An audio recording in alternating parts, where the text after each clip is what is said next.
Cuando uno camina por allí, ve cómo el lugar se conectó de una manera, hace sintaxis con la gente. La gente vibra con este lugar. ¿Cuántos lugares de tienditas se valoraron? ¿Cuántos lugares hoy de música? ¿Cuántos cafecitos están pasando hoy? O sea, ¿cuánto se tejió en torno a un lugar que fue una tristeza, un dolor, una guerra?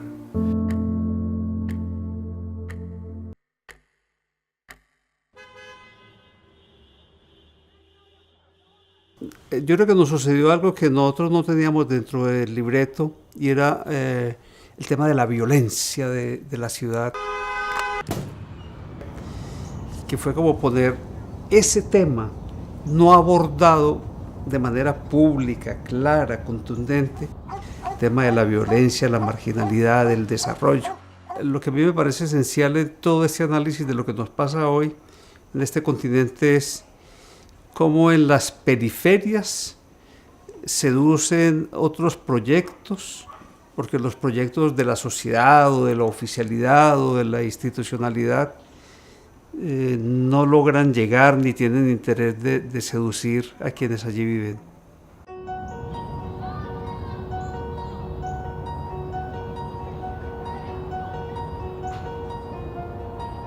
Y ahí viene entonces una decisión política muy interesante de los dineros públicos son sagrados y deben llegar a los lugares más humildes. Todo está asentado en los territorios más marginados de la ciudad. En su momento los más marginados, en su momento los más violentos, en su momento los que crecieron sin ningún tipo de planificación y de control. Que esos barrios tienen una belleza intrínseca, que es la manera de cómo se construyen, cómo se recorren, cómo se mueven. Cualquier pieza que se pone tiene que tener un enorme diálogo con el contexto.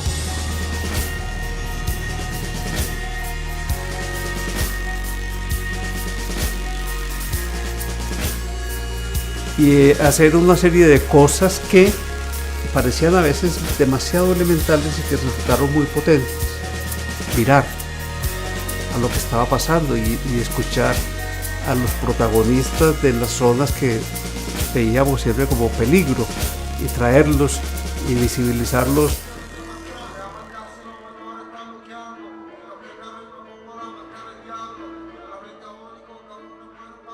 La verdad es que la gente nunca pidió bibliotecas, la gente pedía lugares de encuentro.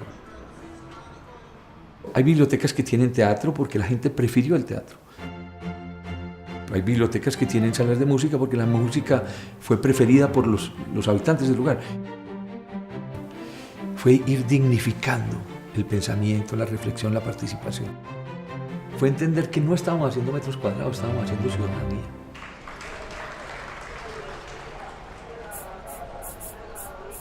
Estamos acostumbrados a las rejas, estamos acostumbrados a los muros, estamos acostumbrados a tantas cosas que nos dicen este muro no pase, esta reja no pase, o se cierra y entonces usted no debe entrar a tal hora sola. Yo creo que una de las experiencias que tuvimos desde lo urbano fue demoler muros, abrir los colegios, permitir que los colegios no tuvieran unos elementos de encierro.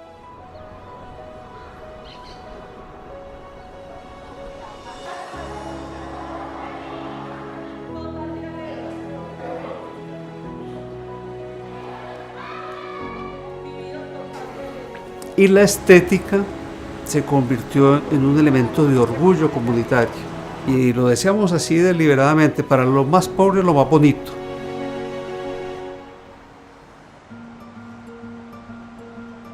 No se hacían obras independientes, se hacía mejoramiento integral de barrio. Empezamos a sumar sistemas integrados. Para nosotros el metro no es un sistema de transporte, es haber pasado las épocas de violencia más complejas y haberlas superado a través del sistema de transporte masivo. La Comuna 13 tuvo unos efectos de violencia muy fuertes.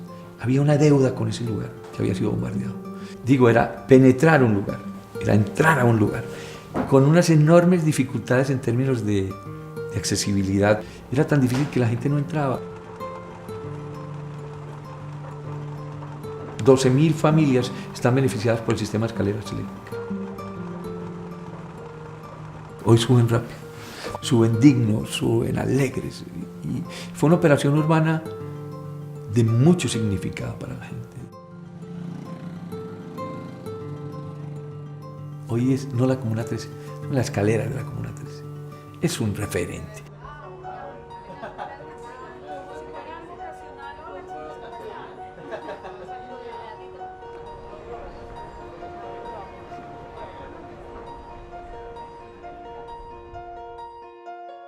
La fórmula de gobernar contemporánea yo creo que tiene que ser de integración, y parte de la integración es escuchar. Sentir el pulso del barrio. El gobierno siente el pulso del barrio. Y creo que Medellín aprendió precisamente que la pobreza es falta de presencia del Estado.